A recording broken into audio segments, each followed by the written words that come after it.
Hi നമസ്കാരം, എല്ലാവർക്കും AZB അക്കാഡമിയിലേക്ക് സ്വാഗതം. അപ്പോൾ ഇന്ന് ഞാൻ വന്നിരിക്കുന്നത് ഈ വർഷം തന്നെ വരാൻ പോകുന്ന ഏറ്റവും വലിയൊരു നോട്ടിഫിക്കേഷൻ ആണ്. ഏറ്റവും വലുത് ഇൻ ദ സെൻസ് നിങ്ങൾക്ക് ഡിഗ്രി ഉള്ളവർക്കാണെങ്കിൽ കയ്യിലെ ഇൻ ഹാൻഡ് നല്ല ഒരു അടിപൊളി സാലറിയോട് കൂടിയിട്ട് നിങ്ങൾക്ക് വർക്ക് ചെയ്യാൻ പറ്റുന്ന ഒരു അടിപൊളി പോസ്റ്റിനെ കുറിച്ച് ഇൻഫോം ചെയ്യാൻ വേണ്ടിയിട്ടാണ്. കേരള ഹൈക്കോടതിയുടെ കീഴിൽ വരുന്ന ഹൈക്കോർട്ട് അസിസ്റ്റന്റ് എന്ന് പറയുന്ന പോസ്റ്റിനെ കുറിച്ചിട്ടാണ് ഇന്ന് നമ്മൾ ഡിസ്കസ് ചെയ്യുന്നത്. നിങ്ങൾ ഡിഗ്രി പാസ് ആണ്, നിങ്ങളുടെ കയ്യിൽ ഇപ്പോൾ ഡിഗ്രി സർട്ടിഫിക്കറ്റ് ഉള്ളവരാണെങ്കിൽ ഉടൻ തന്നെ നമുക്കൊരു നോട്ടിഫിക്കേഷൻ വരാൻ പോകുന്നേ ഉള്ളൂ. അതായത് ഇപ്പോഴേ മുതൽ നിങ്ങൾ കറക്റ്റ് ആയിട്ട് അതിന് പ്രിപ്പയർ ചെയ്യുകയാണ് എങ്കിൽ ഡെഫിനറ്റ്ലി 1, 2, 3 ഇങ്ങനെ നമുക്ക് ഫസ്റ്റ് ഇയർ ഉണ്ടാകും. അതിൽ തന്നെ ഫസ്റ്റ് നമുക്ക് objective, then descriptive, then interview, ഇങ്ങനെ 3 ലെവലിലൂടെ നിങ്ങൾക്ക് കടന്നു പോയി വിതിൻ 1 or 1.5 ഇയർ നിങ്ങൾക്ക് ജോലിയിൽ കയറാൻ പറ്റുന്ന ഒരു മികച്ച അവസരമാണിത്. അപ്പൊ നമുക്ക് ഇതിനെക്കുറിച്ച് നോക്കാം. കേരള ഹൈക്കോടതിയുടെ കീഴില് അസിസ്റ്റന്റ് എന്ന് പറയുന്ന പോസ്റ്റ് ആണ് നമുക്ക് വരുന്നത്.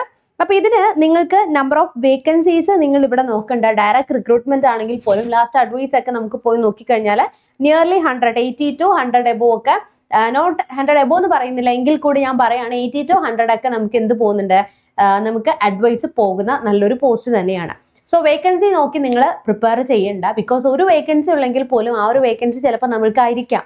അപ്പൊ അങ്ങനെ മനസ്സിൽ വെച്ചിട്ട് എന്ത് ചെയ്യുക, നല്ല രീതിയിൽ ആ ഒരു എക്സാമിന് വേണ്ടിയിട്ട് പ്രിപ്പയർ ചെയ്യാനായിട്ട് നോക്കുക.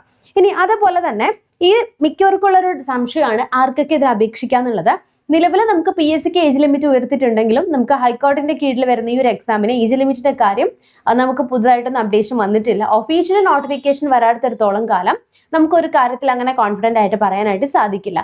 ബട്ട് ജനറൽ നമ്മൾ പറയുവാണെങ്കിൽ നമുക്കൊരു 18 ഏജ്, അതായത് 18 വയസ്സിലുള്ളവർക്ക് എന്ത് ചെയ്യാൻ പറ്റും, 18 തൊട്ട് 36 നമുക്ക് ജനറൽ കാറ്റഗറിയിൽ വരുന്നത്. അപ്പൊ ആ ഒരു ഏജ് ലിമിറ്റിലുള്ളവർക്ക് എന്ത് ചെയ്യാൻ പറ്റും, ഡെഫിനറ്റ്ലി നിങ്ങൾക്ക് അപ്ലൈ ചെയ്യാനായിട്ട് സാധിക്കുന്നതാണ്. ഇനി മാത്രമല്ല നമ്മൾ പറഞ്ഞ പോലെ തന്നെ നിങ്ങൾക്ക് ഡിഗ്രിയിലോ PGയിലോ ഒരു 50% മാർക്ക് മിനിമം ഉണ്ടാവണം. അങ്ങനെയുള്ളവർക്കാണ് ഇതിന് അപേക്ഷിക്കാനായിട്ട് സാധിക്കുള്ളൂ. എനി ഡിഗ്രി ആണ് കേട്ടോ, നിങ്ങൾക്ക് എന്തെങ്കിലും ഡിഗ്രി ഉള്ളവർക്ക് ഇതിന് അപ്ലൈ ചെയ്യാനായിട്ട് പറ്റുന്നതാണ്. ഇനി ഞാൻ പറഞ്ഞിട്ടുണ്ടായിരുന്നു നമുക്കൊരു ഒബ്ജക്റ്റീവ് ടെസ്റ്റ് ഉണ്ട്, ഡിസ്ക്രിപ്റ്റീവ് ടെസ്റ്റ് ഉണ്ട്, ഇന്റർവ്യൂ ഉണ്ടാവും. ഇങ്ങനെ 3 ലെവലിൽ കൂടെ ആയിരിക്കും നമുക്ക് മോഡ് ഓഫ് സെലക്ഷൻ പോകുന്നത്. ഒബ്ജക്റ്റീവില് 100 മാർക്കിന്റെ ചോദ്യങ്ങളായിരിക്കും ഉണ്ടായിരുന്നത്, OMR ഷീറ്റിലാണ്. ഡിസ്ക്രിപ്റ്റീവ് ടെസ്റ്റ് എന്ന് പറയുന്നത് 60 മാർക്കാണ്. നമുക്ക് സെപ്പറേറ്റ് ആയിട്ട് തരുന്ന ആൻസർ ഷീറ്റിൽ നമ്മൾ ആൻസർ ഓഫ്ലൈൻ ആയിട്ട് എഴുതി ഫലിപ്പിക്കണം. അതിനെന്ന് വെച്ച് കഴിഞ്ഞാൽ നമുക്ക് പ്രിസൈസ് റൈറ്റിംഗ് ഉണ്ടാകും, അതുപോലെ തന്നെ കോംപ്രിഹെൻഷൻസ് ഉണ്ടാകും, ഷോർട്ട് എസ്സേ റൈറ്റിംഗ് ഉണ്ടാകും. അത്രയാണ് നമുക്ക് വരുന്നത്. പ്രത്യേകം ശ്രദ്ധിക്കുക, മീഡിയം ഓഫ് ലാംഗ്വേജ് എന്ന് പറഞ്ഞു കഴിഞ്ഞാൽ ഇംഗ്ലീഷ് ആണ്, നമുക്കിവിടെ മലയാളം വരുന്നില്ല. ഓക്കെ, ഇനി നമുക്ക് ഒബ്ജക്റ്റീവ് ടെസ്റ്റിന് നമുക്ക് മാർക്ക് ഡിസ്ട്രിബ്യൂഷൻ നോക്കിക്കഴിഞ്ഞാൽ 100 ക്വസ്റ്റ്യൻസ് ആണ് ഉണ്ടാവുന്നത്. ഓരോന്നിനും ഓരോ മാർക്കും. എവറി ഇൻകറക്റ്റ് ആൻസേഴ്സിന് 1/4 മാർക്ക് ഓർ 0.33 വെച്ചിട്ടായിരിക്കും നമുക്ക് ഡിഡക്ഷൻ എന്ത് ചെയ്യുന്നത് വരുന്നത്. ഓക്കെ, ഇനി ജനറൽ ഇംഗ്ലീഷിന് 50 മാർക്കും, ജനറൽ നോളജ് അതിൽ facts about India and Kerala, constitution, general science, IT and current affairs, ഇത്രയും ഏരിയ ആണ് 40 മാർക്ക് വരുന്നത്. അതിൽ ഇമ്പോർട്ടൻ്റ് ആയിട്ട് നമ്മൾ നോക്കേണ്ടത് ഏതാണ്, ഇംഗ്ലീഷാണ്. ഇംഗ്ലീഷിനാണ് നമുക്ക് വരുന്നത്. പിന്നെ നമുക്ക് സെക്കൻഡ് ഇയറിൽ വരുന്നത് ഡിസ്ക്രിപ്റ്റീവ് ആണ്. 60 minutes ആണ് ഡ്യൂറേഷൻ വരുന്നത്. പ്രിസൈസ് ഉണ്ടാകും, കോംപ്രിഹെൻഷൻ ഉണ്ടാകും, ഷോർട്ട് എസ്സേസ് ഉണ്ടാകും. ദെൻ നെക്സ്റ്റ് ആണ് നമ്മുടെ ലാസ്റ്റ് ഇയർ എന്ന് പറയുന്നത് ഇന്റർവ്യൂ ആണ്. 10 മാർക്കിനാണ് വരുന്നത്. മിനിമം മാർക്ക് എന്ന് പറഞ്ഞു കഴിഞ്ഞാൽ minimum marks for being included in the rank list will be 35% in the interview. അപ്പം നമുക്ക് ഒരു ഡേ തന്നെയായിരിക്കും ഫസ്റ്റ് tier 1 tier 2 നടക്കുന്നത്. അതായത് രാവിലെ നമുക്ക് ഒബ്ജക്റ്റീവ് ആയിട്ടുള്ള എക്സാം ഉണ്ടാകും. അതിൽ നമുക്ക് ഒരു മിനിമം മാർക്ക് സ്കോർ ചെയ്തവരുടെ പേപ്പർ വാല്യുവേഷൻ ആയിരിക്കും എന്തിൽ ചെയ്തുള്ളൂ, സെക്കൻഡിനകത്ത് വരുത്തുള്ളൂ. ഓക്കെ, ഇനി അങ്ങനെയാണ് വരുന്നത്. നെക്സ്റ്റ് നമ്മൾ പറഞ്ഞു ഇംഗ്ലീഷിലായിരിക്കും എന്നുള്ളത് പറഞ്ഞിട്ടുണ്ടായിരുന്നു. ഇനി minimum mark included for the short list candidates to be call for the interview will be 40% in the objective test. Objective ടെസ്റ്റിന് 40% മാർക്ക് ഉള്ളവരെയാണ് ഇന്റർവ്യൂവിലേക്ക് എന്ത് ചെയ്യുള്ളൂ, കോൾ ചെയ്യത്തുള്ളൂ. ഓക്കെ, സോ അപ്പോൾ ഇതനുസരിച്ച് വേറൊരു കാര്യം പറഞ്ഞിട്ടുണ്ട്.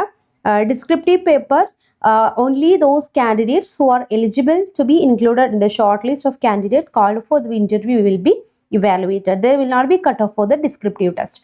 ഡിസ്ക്രിപ്റ്റീവ് ടെസ്റ്റ് എന്തുണ്ടാവില്ല, നമുക്കൊരു കട്ട് ഓഫ് അവിടെ ഉണ്ടാവില്ല എന്നാണ് പറഞ്ഞിരിക്കുന്നത്. ഓക്കെ, അപ്പോൾ ഈ ഒരു പോസ്റ്റിലേക്ക് അപ്ലൈ ചെയ്യാനായിട്ട് നിങ്ങൾക്ക് ഏകദേശം 500 rupees ആണ് കോഴ്സ് ആപ്ലിക്കേഷൻ ഫീസ് വരുന്നത്.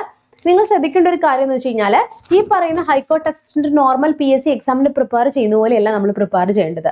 U should give more important to English language. ലാംഗ്വേജിന് കുറച്ചുകൂടി ഇമ്പോർട്ടൻസ് കൊടുക്കണം. ബിക്കോസ് 50 മാർക്കാണ് നമുക്ക് അവിടെ വരുന്നത്. ബാക്കി GK പാർട്സിൽ നമ്മൾ PSC പഠിക്കുമ്പോൾ വേഴ്സ്റ്റ് ആയിട്ട് ഇന്ത്യൻ ഹിസ്റ്ററി, കേരള ഹിസ്റ്ററി, അതുപോലെ GK സയൻസ് അതൊന്നും പഠിച്ചിട്ട് പോയി കഴിഞ്ഞാൽ നമുക്ക് അവിടെ നല്ല രീതിയിൽ പെർഫോം ചെയ്യാൻ പറ്റില്ല. ബിക്കോസ് ഓൺലി 40% ഓഫ് മാർക്ക്, അല്ലെ 40 മാർക്ക് മാത്രമാണ് നമുക്ക് അവിടുന്ന് വരുന്നുള്ളൂ. ആൻഡ് റീസണിങ് ആൻഡ് GK 10 മാർക്കാണ് വരുന്നത്. So give more importance to English. ഇതിൻ്റെ ഒരു പ്രത്യേകത എന്ന് വെച്ച് കഴിഞ്ഞാൽ നമുക്ക് സിമ്പിൾ ആയിട്ട് ഒരു SSC എക്സാമിന് ഫോക്കസ് ചെയ്യുന്ന രീതിയിൽ വേണം നമ്മൾ ഇതിന് ഫോക്കസ് ചെയ്യാൻ. ഇംഗ്ലീഷ് ആണെങ്കിലും റീസണിങ് ആണെങ്കിലും നമ്മൾ കുറച്ചുകൂടെ ഹയർ ലെവൽ സ്റ്റാൻഡേർഡിൽ നിന്നിട്ട് വേണം പ്രിപ്പയർ ചെയ്യാൻ. സോ നിങ്ങൾക്ക് വേണ്ടിയിട്ട് AZB അക്കാഡമി ഹൈക്കോർട്ട് അസിസ്റ്റന്റിന് വേണ്ടിയിട്ടുള്ള ഏറ്റവും പുതിയൊരു ബാച്ച് ലോഞ്ച് ചെയ്യാണ്. SSC ലെവൽ ക്ലാസ് നിലവാരമുള്ള അതേ ലെവൽ ക്ലാസ്സസ് ആണ് ഹൈക്കോർട്ട് അസിസ്റ്റന്റിന് AZB അക്കാഡമി നിങ്ങൾക്ക് പ്രൊവൈഡ് ചെയ്യുന്നത്.